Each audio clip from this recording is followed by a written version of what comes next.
¿Y qué caracteriza al buen pastor? Y por lo tanto debería ser el ejemplo de cualquier persona que sirve a Dios.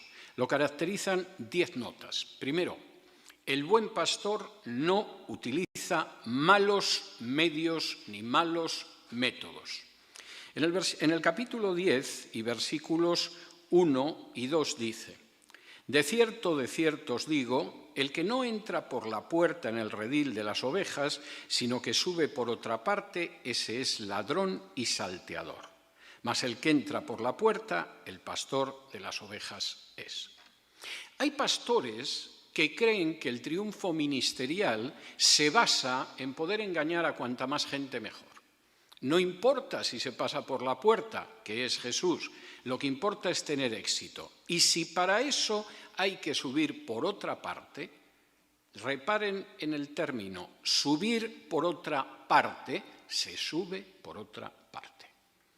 Yo no olvidaré nunca un almuerzo en el que estaba hablando con un pastor, creo que bastante decente, y de pronto en la conversación empezamos a hablar de una persona muy conocida y de mucho éxito religioso. Y este hombre hacía mucho tiempo había empezado una obra con él. Por supuesto, nadie lo recordaba. Y en un momento determinado me dijo: mira, el problema con esa persona es que si funciona no le importa en absoluto que sea inmoral. Lo importante es que proporcione un éxito. Lo importante es que lo promocione, lo importante es que se reúna dinero. Si la manera en que se llega a eso no es exactamente moral, no le importa, le ha dado resultados. Este es el ladrón y salteador del que habla Jesús. El buen pastor entra por la puerta. Como dice aquí, ese es el pastor de las ovejas. ¿Y quién es un mal pastor? Aquel que no entra por la puerta del redil, sino que sube por donde sea, porque su meta es subir. Y alguno dirá, pues un hombre de mucho éxito, un hombre muy bendecido por el Señor. No, un ladrón y un salteador. Son palabras muy duras, pero no son mis palabras, son las palabras de Jesús.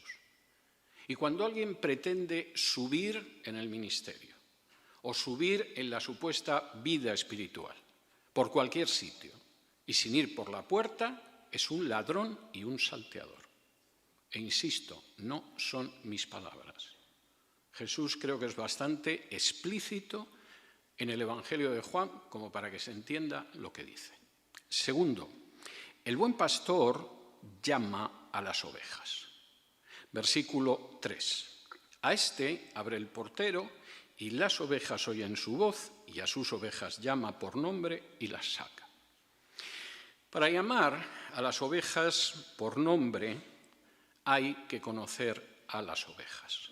Hay que tener un cuidado especial por las ovejas. Las ovejas no pueden ser simple ganado intercambiable.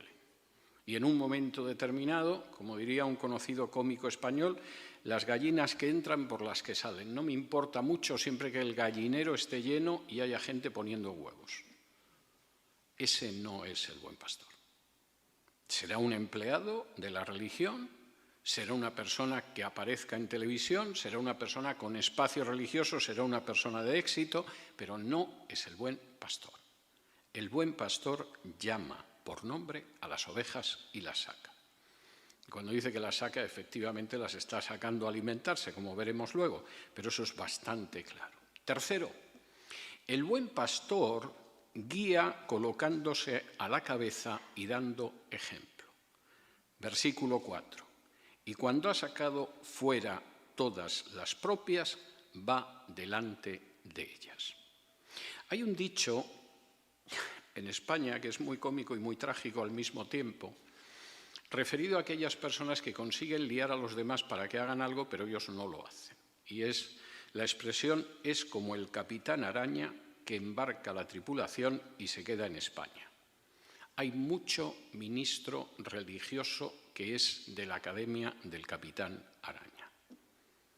La gente que en un momento determinado puede dar consejos maravillosos, enseñanzas especiales, pero desde luego el que no se va a ver nunca haciendo aquello que precisamente predica, salvo que haya un beneficio especial. ¿Qué es lo que hace el buen pastor? Saca a sus ovejas y va delante de ellas. Ir delante de ellas no es igual que ir detrás. No es que diga yo que ir detrás no tiene alguna ventaja, pero evidentemente cuando tú estás guardando y guiando a alguien y vas a la cabeza, lo más seguro es que si va a haber piedras, a ti te va a tocar de las primeras. Y eso caracteriza también a un buen pastor. Cuando de pronto hay alguien que no está dispuesto a asumir los riesgos del ministerio que desarrolla, cuando hay alguien que no está dando ejemplo a la hora de vivir de acuerdo al ministerio que desarrolla, esa persona jamás será un buen pastor ni será un buen ministro del Señor. Porque la persona que hace eso es el que se coloca en primera línea y el que no pide jamás a los demás algo que él mismo no vaya a hacer. No quiere decir que sea una persona superior a otras. No quiere decir que sea una persona perfecta. No quiere decir que sea una persona sin defectos o fallos. Nada de eso es.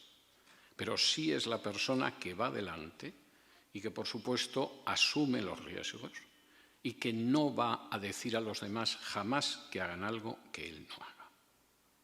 Cuarto, el buen pastor es una persona que es seguida. Versículo 4, y cuando ha sacado fuera todas las propias, va delante de ellas, y las ovejas lo siguen porque conocen su voz. Mas al extraño no seguirán, sino huirán de él porque no conocen la voz de los extraños. Esta alegoría les dijo Jesús, pero ellos no entendieron qué era lo que les decía. El buen pastor, como cualquier persona que desarrolla un buen ministerio, es seguido porque la gente conoce que hace aquello que pretende hacer. Y eso es algo que se contempla con mucha facilidad. Quieren ver a una persona que efectivamente su ministerio es bendecido, la gente confía en lo que hace. No quiere decir que no haya gente que no sea crítica, que no pueda considerar que a veces es un pesado cuando dirige la palabra, que no le puedan encontrar defectos, pero es una persona que provoca el seguimiento de la gente. Mientras que hay otra gente que nos hace huir de ellos. Nos tiene que engañar de una manera muy especial para que no huyamos. Captamos que va detrás de nuestro dinero, no detrás de nuestro bien. Que va detrás de su engrandecimiento, no detrás de nuestro bienestar espiritual. Y, de hecho, huiríamos si no fuera porque a veces sabe utilizar mecanismos de manipulación que evitan la huida. Porque en realidad cuando escuchamos su palabra no la identificamos como una persona que venga de Dios. Identificamos a alguien que querría que nos vaciáramos más los bolsillos para mantenerse él y su familia. Identificamos a alguien que nunca encuentra satisfecho su ego. Identificamos a alguien que necesita una adoración total y absoluta y una sumisión completa, pero no a alguien a quien seguiríamos de buen grado si pudiéramos. A veces simplemente vamos allí porque no hay otra iglesia en no sé cuántos kilómetros a la redonda. Pero lo que caracteriza a esa persona es que efectivamente, claro que la gente lo sigue. Y lo sigue porque recibe ejemplo, lo sigue porque hay guía, lo sigue porque predica la palabra, lo sigue porque efectivamente encuentra patrones para desarrollar su existencia, para desarrollar su vida. Y eso es algo claro en Jesús.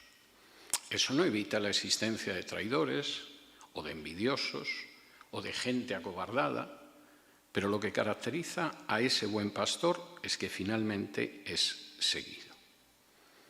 Y Juan dice que esto evidentemente era una alegoría. Una alegoría, la definición es una metáfora continuada, algo que decimos en un sentido figurado, pero añadiendo imágenes e imágenes e imágenes, y la gente no sabía de qué estaba hablando Jesús. Ni pensaban en la profecía de Ezequiel 34, ni pensaban en el Salmo 23, ni sabían exactamente a qué venía todo esto del buen pastor. Entre otras cosas porque tenían pastores que decían que si alguien confesaba a Jesús como Mesías, lo iban a expulsar de la sinagoga, y parece que ya estaba tan embotado su entendimiento y tan cegada su manera de contemplar las realidades espirituales que no terminaban de ver las cosas. Y Jesús hace en ese momento una pequeña pausa, un pequeño entreacto, antes de seguir desarrollando lo que es el pastor, y lo dedica a explicar que Él es la puerta. Y dicen los versículos 7 al 9. Volvió pues Jesús a decirle: de cierto os digo, yo soy la puerta de las ovejas. Todos los que antes de mí vinieron, ladrones son y salteadores, pero no los oyeron las ovejas. Yo soy la puerta. El que por mí entrare será salvo, y entrará y saldrá y hallará pastos. Algunos se estará preguntando, bueno, ¿cuál es esa puerta? Que si se supone que entras, te encuentras con un buen pastor, y si sube por otro lado, pues da la casualidad de que es un ladrón y salteador. Dicho de manera clara, la puerta soy yo. Y todos los que antes de mí han aparecido por aquí ante el pueblo de Israel y han intentado convencerle de que era el Mesías, de que era la salvación de Israel, de que era la salida de Israel, eran ladrones y salteadores. La Biblia muestra bastantes ejemplos de gente que se presentó como Mesías antes de Jesús, pero sobre todo en la generación que va del año 30, en que Jesús fue crucificado y resucitó, hasta el año 70, en que se cumplieron las profecías de Mateo 24, Lucas 21 y Marcos 13, y el templo de Jerusalén fue arrasado y la ciudad de Jerusalén destruida. Y una de las señales de que eso se iba a cumplir en una generación era la aparición de falsos mesías, y aparecieron. Si ustedes recuerdan, en el libro de los Hechos, cuando detienen a los apóstoles y quieren ejecutarlos, Gamaliel dice: mira, no lo hagáis, porque tenemos ejemplos de falsos mesías. Ha habido un falso mesías que se llamaba Teudas, reunió a mucha gente, parecía que iba a ser el Mesías, hasta que llegaron los romanos y se acabó el Mesías. Hubo otro falso mesías que venía de Egipto y también reunió a mucha gente en el desierto, entre paréntesis, en cumplimiento de la profecía de Mateo 24, pero también ese falso mesías fracasó. No persigáis a estos que siguen a Jesús. Si son un movimiento falso, desaparecerán como los otros movimientos de falsos mesías. Si por el contrario siguen a un mesías verdadero, no vamos a comparecer muy bien delante de Dios después de haber perseguido a los seguidores de un mesías verdadero, de manera que no lo hagáis. Y Jesús dice: la única puerta soy yo. Y los que han pretendido antes y pretenderán después que la gente pase por ellos son ladrones y salteadores. En el año 66, los judíos se rebelaron contra Roma en la idea de tener un Estado de Israel independiente que no dependieran del Imperio Romano. Y consiguieron que se cumplieran las profecías de Jesús en Mateo 24, Lucas 21 y Marcos 13, y aquello fue totalmente arrasado en el plazo de una generación. Y por supuesto hubo judíos que se presentaron como mesías, pero eran ladrones y salteadores. En el año 162 después de Cristo, también en la tierra de Israel, un judío que se llamaba Shimón bar Cosiba se proclamó el Mesías y anunció que iba a implantar un Estado de Israel independiente frente al Imperio Romano. Y el rabino más importante de la época, Rabí Akiva, dijo: efectivamente es el Mesías. Y no hay que llamarlo ya bar Cosiba, hay que llamarlo bar Kochba, el hijo de la estrella, que es el nombre que el libro de los Números da al Mesías. Por un tiempo pareció que aquel Estado de Israel efectivamente dependía de Dios y el Mesías era el Mesías. Hasta que finalmente los romanos no solo aplastaron la revuelta de los judíos, sino que volvieron a arrasar Jerusalén. Y esta vez no solo la volvieron a arrasar, además hasta construyeron sobre ella una ciudad romana. Si alguno de ustedes alguna vez viaja a Jerusalén y tiene un poco de seguridad y no se deja engañar por los guías locales, una de las cosas que podrá ver es una calle que se llama el Cardo Máximo. Esa calle era la calle central construida por los romanos, porque evidentemente esta gentuza ni tiene un Mesías ni cosa que se le parezca. Solo son unos nacionalistas sanguinarios dispuestos a matar a cualquiera para crear su Estado de Israel. En el siglo XVII, y después de otros mesías en la Edad Media, apareció un nuevo Mesías judío. Y este Mesías, que se llamaba Sabbatai Sevi, anunció que en 1666 llegaría hasta Constantinopla, la capital del Imperio turco, y le diría al sultán de los turcos que aceptara la creación de un Estado de Israel en Palestina y a continuación abriría el mar Mediterráneo e iría él solo conduciendo a todos los judíos de Europa y de Asia y África hacia el Estado de Israel para crear un reino en Jerusalén. Y efectivamente llegó hasta la corte del sultán de Turquía, que no se molestó en recibirle en persona y envió a su gran visir. Y el gran visir le dijo: mire, seguramente usted es un loco, pero en cualquier caso no tenemos interés en que toda esta patulea de judíos que se ha levantado en 3 continentes nos compliquen la vida. Tiene usted 24 horas para elegir entre 2 opciones. O ordeno que lo ejecuten o se convierte al Islam. Y el Mesías Sabbatai Sevi se convirtió al Islam. Los que han venido antes y después pretendiendo ser la puerta, pretendiendo ser la base de ese destino de Israel, pretendiendo ser el buen pastor, son ladrones y salteadores. ¿Por qué? Porque solo han pretendido subir por otra parte en lugar de entrar por la puerta, que es Jesús.